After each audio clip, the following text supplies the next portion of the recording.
오늘 저희들에게 주시는 하나님의 말씀은 구약성경 신명기 21장 23절 한 절의 말씀입니다. 그 시체를 나무 위에 밤새도록 두지 말고 그날에 장사하여 내 하나님 여호와께서 내게 기업으로 주시는 땅을 더럽히지 말라. 나무에 달린 자는 하나님께 저주를 받았음이니라. 아멘. 오늘 주신 말씀의 제목을 십자가의 비밀, 이런 제목으로 말씀을 증거하겠습니다. 우리 한번 같이 해볼까요? 십자가의 비밀. 우리는 지난주일 부활절, 부활주일로 지냈습니다. 예수님의 부활을 목격한 헌신하신 분들에 의해서 우리는 부활 소식을 전해 듣고 믿게 된 것이죠. 부활을 모르던 우리에게 부활을 전해주신 분들이 전한 내용은 두 가지입니다. 한 가지는 우리가 그토록 메시아라고 따랐던 예수님이 죽으셨다. 예수님의 죽으심에 관한 말씀이 한 가지요. 다른 한 가지는 죽어서 끝났는 줄 알았던 예수님께서 사흘 만에 부활하셨다 하는 이 두 가지 소식을 우리들에게 주고 있습니다. 우리는 이 말씀을 대하면서 예수님의 죽으심과 부활에 대한 의문부호를 갖고 있는 분들을 대하게 됩니다. 한 분은 부활을 못 믿겠다는 겁니다. 내가 아직 부활을 본 적이 없는데 그건 말도 안 돼 하는 부활을 못 믿는 분들이 있고요. 또 한 가지는 성경 말씀을 꽤 아시는 분들입니다. 그분들은 신명기 21장 23절의 말씀을 통해서 나무에 달린 자는 하나님께 저주를 받은 자다. 그런데 어떻게 메시아일 수 있겠느냐 하는 이 두 가지 의문부호를 가진 분들을 대하게 됩니다. 마가복음 마지막 16장에 보면 막달라 마리아가 부활하신 예수님을 만납니다. 목격합니다. 그리고 예수님과 함께 했었던 분들에게 가서 예수님이 부활하셨다는 소식을 전합니다. 예수님의 죽으심이 너무 가슴 아파서 울고 있던 그분들은 막달라 마리아가 전해준 부활 소식을 들었지만 믿지 않습니다. 이유가 있죠. 막달라 마리아는 7 귀신이 들렸다가 회복된 분입니다. 그러니까 어떻게 생각하냐면 저 사람이 또 귀신 들려가지고 엉뚱한 소리를 하는구나 해서 부활 소식을 못 믿습니다. 또 예수님 중에 2 사람이 엠마오로 가다가, 시골길이죠. 엠마오로 가다가 예수님을 만납니다. 그리고 예수님의 부활을 알게 됩니다. 돌아와서 제자들에게 예수님께서 부활하셨다 이렇게 증거하지만 예수님의 제자들은 여전히 그 말을 믿지 않습니다. 자, 우리는 예수님의 부활을 전한다고 해서 사람들이 쉽사리 믿는다 이렇게는 생각하지 않으셔야 됩니다. 미국의 교회에 대한 교인들의 여러 가지 내용들을 조사한 조사 통계에 의하면 예수님의 부활을 믿으십니까? 예수님의 죽으심을 믿으십니까? 십자가에서 죽었다고 하는 것에 대해서는 80% 이상이 아멘입니다. 그러나 예수님께서 부활하셨다 하는 부활에 관해서는 믿는 분들이 30%가 채 되지를 않습니다. 그만큼 성경에서도 믿지 않았고 또 교회를 다니면서도 나는 예수님이 죽으신 것은 아멘, 그러나 부활에 대해서는 못 믿어 하는 분들이 훨씬 더 많다는 것을 성경이 그리고 여러 가지 조사들이 우리들에게 이렇게 전해주고 있습니다. 그렇다면 예수님은 예수님의 부활을 믿지 못하는 분들을 어떻게 믿는 사람으로 이끌어 주시느냐 하는 것인데요. 자, 우리 한번 찾아볼까요? 마가복음 16장입니다. 14절입니다. 그 후에 11 제자가 음식 먹을 때에 예수께서 그들에게 나타나서 그들의 믿음 없는 것과 마음이 완악한 것을 꾸짖으시니 이는 자기가 살아난 것을 본 자들의 말을 믿지 아니함일러라. 11 제자가 음식을 먹을 때 예수님께서 직접 나타나셔서 믿음 없는 것, 마음이 완악한 것 꾸짖으시고 그리고 믿지 않는 그들에게 체험케 해주셨다는 거죠. 자, 그러나 우리가 여기서 한 가지 짚어줘야 될 게 있어요. 예수님께서 십자가에서 죽으시고 승천하기 전까지 40일을 지상에 계셨지만 그렇다고 해서 모든 사람에게 다 부활의 모습으로 만나주신 건 아닙니다. 불과 만난 분들은 500여 명. 그 중에서도 사람들이 부활하신 예수님을 만났지만 나중에 오순절, 예수님은 40일을 계셨고 오순절은 열흘 더 있었죠. 열흘 뒤에 실제로 목격했던 500여 명의 사람 중에 아멘 한 사람 불과 100여 명밖에 안 된다는 거예요. 시간이 지나니까 긴가민가 하면서 쭉 믿음의 숫자가 줄어든 것을 성경이 보여주지요. 그렇다면 주님의 직접 찾아오셔서 목격해 주셨 뿐 아니라 어떻게 믿게 됐느냐 하는 것은 사도행전으로 가서 보셔야 됩니다. 사도행전 1장으로 가봅니다. 사도행전 1장 4절 5절입니다. 우리가 한번 같이 보겠습니다. 시작. 사도와 함께 모이사 그들에게 분부하여 이르시되 예루살렘을 떠나지 말고 내게서 들은 바 아버지께서 약속하신 것을 기다리라. 요한은 물로 세례를 베풀었으나 너희는 몇 날이 못되어 성령으로 세례를 받으리라 하셨느니라. 아멘. 그래서 2장으로 가면 오순절 날이 이르렀습니다. 이들이 한 군데 모여서 기도합니다. 호련히 하늘로부터 급하고 강한 바람소리가 나고 온 집안에 마치 불의 혀같이 갈라지는 성령께서 각 사람 위에게 임합니다. 그래서 4절로 가면 그들이 다 성령의 충만함을 받고 성령이 말하게 하심을 따라 다른 언어들로 말하기를 시작하는 성령의 강림 속에 예수님의 부활을 믿고 증거하게 된 것이지요.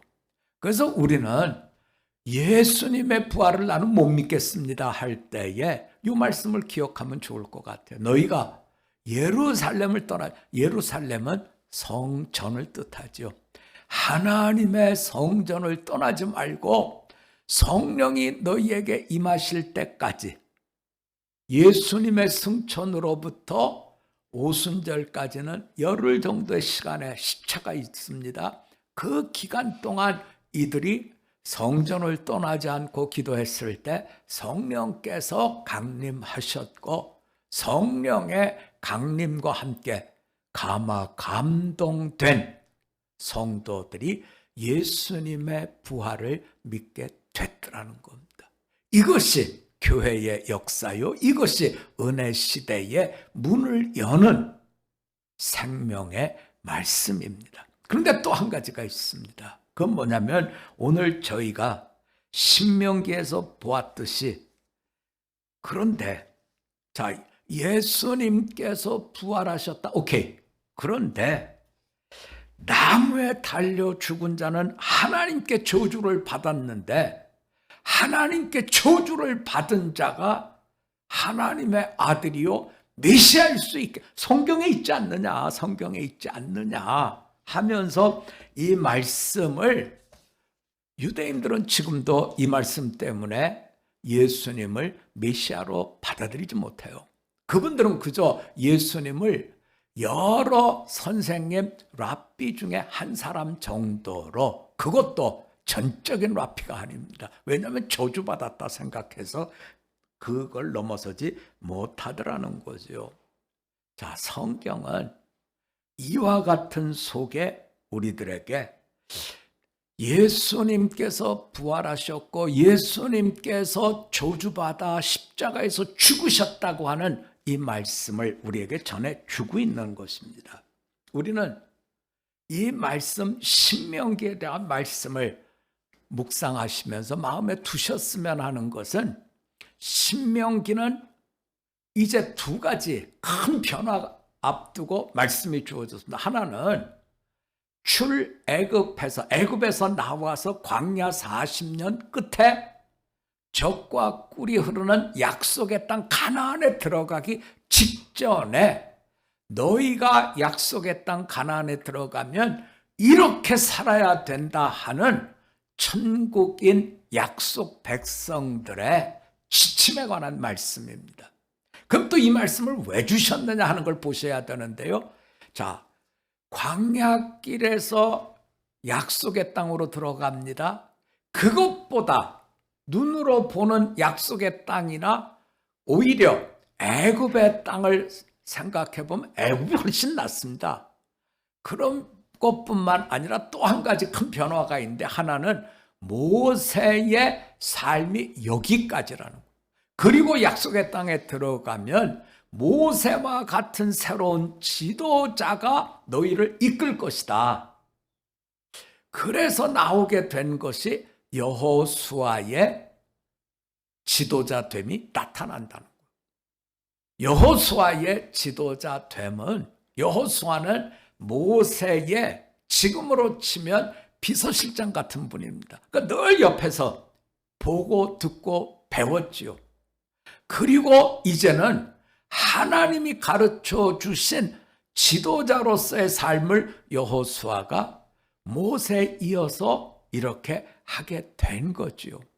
자, 이렇게 생각해 본다면 지도자가 바뀌고 살던 환경이 바뀌는 속에서 하나님께서 이 말씀을 주신 것은, 너희가 약속의 땅에 들어가면 너희는 애굽에서 또는 광야에서 38년 동안, 가데스바네아가 잘 왔죠. 그런데 가데스바네아에서 정탐한 뒤에 뒤로 돌아가서 38년을 광야길을 더 걷습니다. 이유는 하나님에 대한 불신 때문이죠. 그래서 이분들이 40년을 이렇게 걷고 난 뒤에 이제 이 말씀 앞에서 너희가 이렇게 해야 된다 하는 그 말씀을 우리가 다 종합해서 보면 죄를 먹고 마셔서는 안 된다는 겁니다. 약속의 땅은 죄가 없는 땅이 돼야 된다는 거죠. 그래서 지금 우리가 본 21장 23절은 그 사람이 악한 일을 해서 나무에 달려서 죽게 된 사형수라 할지라도 너희가 그 땅에 들어가면 더 이상 나무에 달려서 땅을 더럽혀서는 안 된다, 저주받은 자로 놔줘서는 안 된다 하는 것을 우리에게 보여주고 있는 것인데요. 여기에서 그러면 하나님의 아들인 예수님은 도대체 왜 이렇게 나무에 달려서 죽은 자는 저주받았다 하는데 왜 그 길로 가셨느냐 하는 거죠. 두 가지 이유가 있습니다. 하나는 이제부터 제가 말씀을 좀 드리죠. 예수님께서 가나안에서, 갈릴리에서부터 올라오셔서 예루살렘에 왔을 때입니다. 아침에 이제 성전에 들어가서 말씀을 사람들에게 가르치고 있는데 갑자기 소란이 일어났습니다. 그리고는 사람들이 패대기를 치듯이 한 여인을 패대기 칩니다. 그래서 그 여인이 지금 보는 사람들과 가르치는 예수님 그 사이에 서 있습니다. 그런데 거반 옷이 다 벗겨진 이런 모습으로 어쩔 줄 모르고 두려움에 벌벌 떨고 있는 거죠. 그때 얘기를 합니다. 이 여자가 가늠하다 현장에서 잡혔습니다. 모세는 율법에 이런 가늠하다 잡혀온 여자를 돌로 쳐서 죽이라 했는데 당신 선생은 어떻게 하겠소?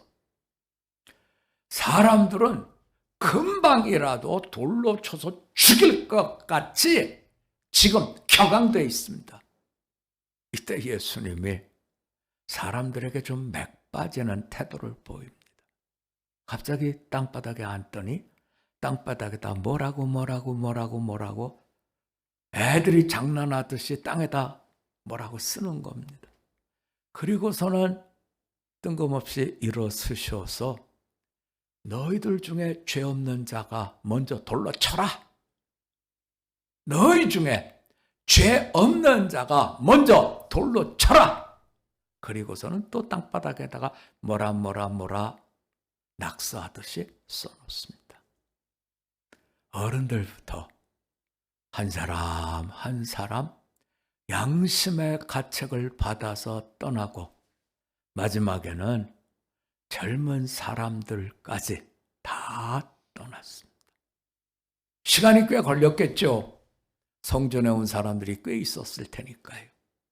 예수님은 그때마다 땅바닥에다 뭐라 썼습니다. 저는 그 대목을 생각하면 이런 것 같아요. 몇 호에 사시는 어떤 분은 돈 떼먹었습니다. 몇 호에 사시는 어떤 분은 간음했습니다. 몇 호에 사시는 어떤 분은 욕했습니다. 뭐 이런 거 쓰지 않았을까 싶어요.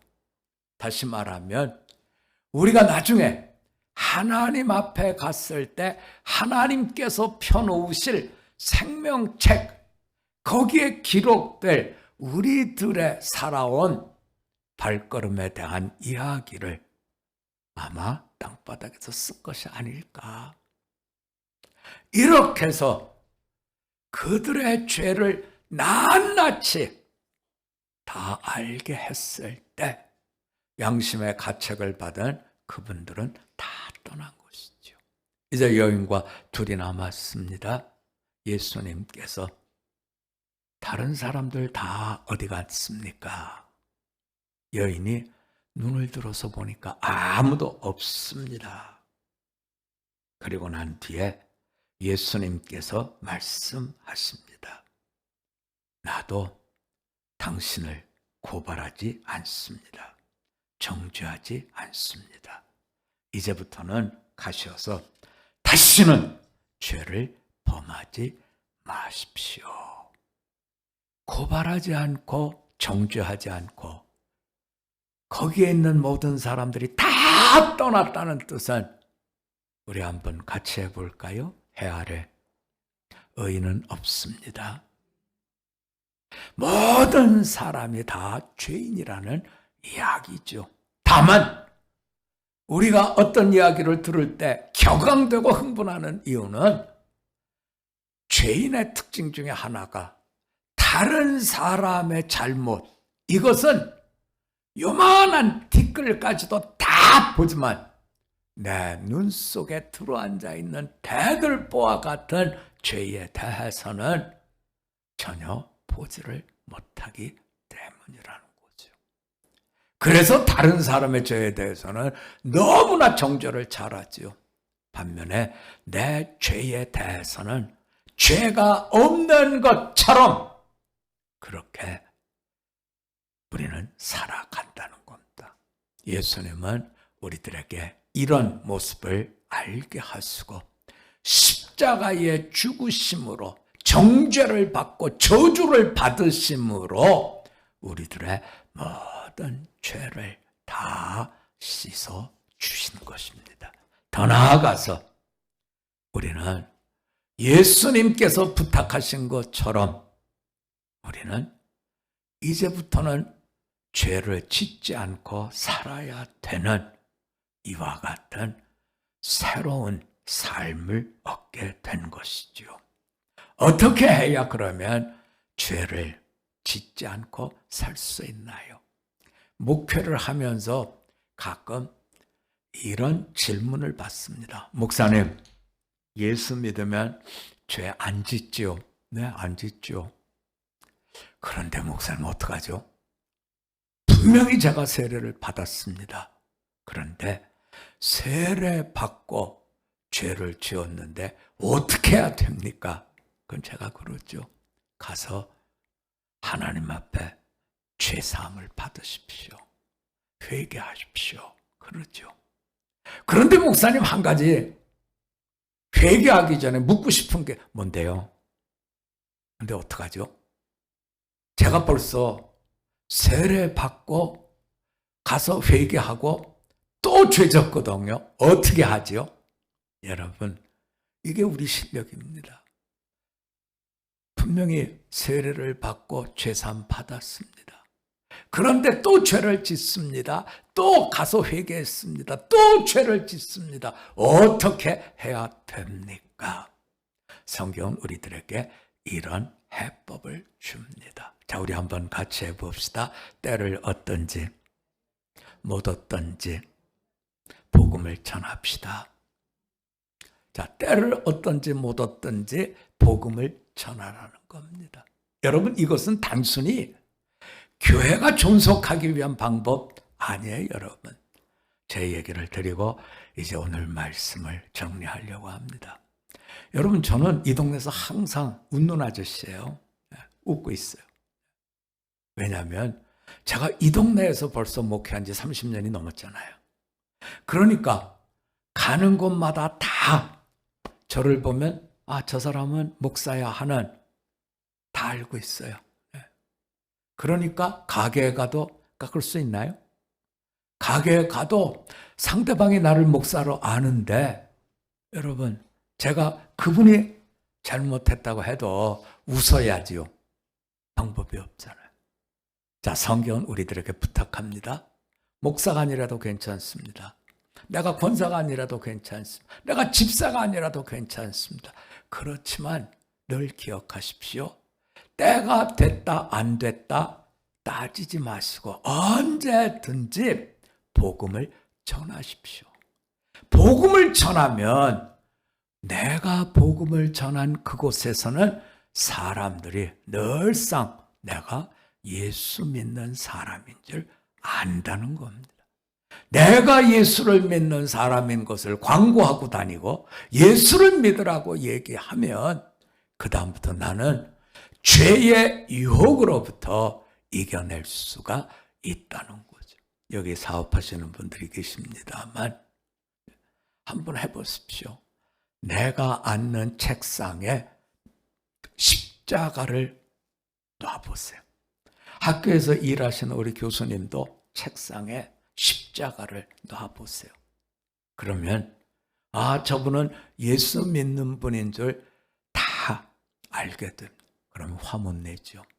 죄와 싸워서 이길 수밖에 없죠. 오늘 성경은 우리들에게 증거합니다.